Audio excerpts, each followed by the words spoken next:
देश और दुनिया में कोरोना के बढ़ते मामलों ने एक बार फिर से डराना शुरू कर दिया है।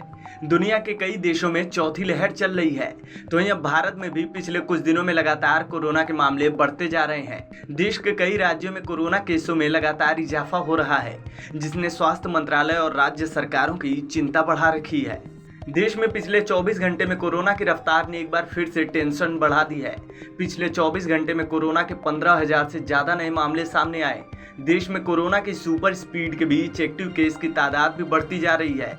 कोरोना के नए मामलों में आई तेजी के साथ ही देश में अब एक्टिव केसों की संख्या कुल तकरीबन 92,000 तक पहुंच गई है। देश में पिछले 24 घंटे में 15,940 नए मामले दर्ज किए गए।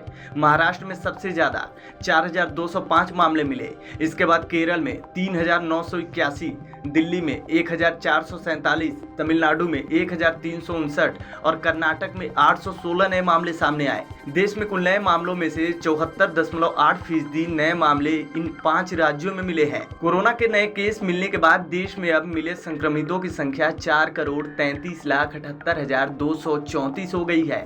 देश में पिछले 24 घंटे में कोरोना से 20 मरीजों की मौत भी हुई है, जिसमें कोरोना संक्रमण से मरने वालों की कुल संख्या बढ़कर 5,24,974 हो गई है। उधर देश में कोरोना की रिकवरी रेट अब 98.58% हो गई है। पिछले 24 घंटे में कुल 12,425 मरीज ठीक भी हुए। अब तक देश भर में कोरोना से ठीक होने वाले मरीजों की कुल संख्या बढ़कर 4,27,61,481 हो गई है। कोरोना केसों में जिस तरह से लगातार इजाफा होता जा रहा है, विशेषज्ञों का मानना है कि कोरोना के बढ़ते मामले चौथी लहर की आहट भी हो सकते हैं। महाराष्ट्र, केरल में सबसे ज्यादा मामले हैं, जिसको लेकर स्वास्थ्य मंत्रालय ने राज्यों को निर्देश भी जारी किए हैं और कोरोना रोकथाम से संबंधित सभी संभव उपाय करने को कहा गया है। इस खबर में फिलहाल इतना ही। अपडेट्स के लिए बने रहिए वन इंडिया हिंदी के साथ।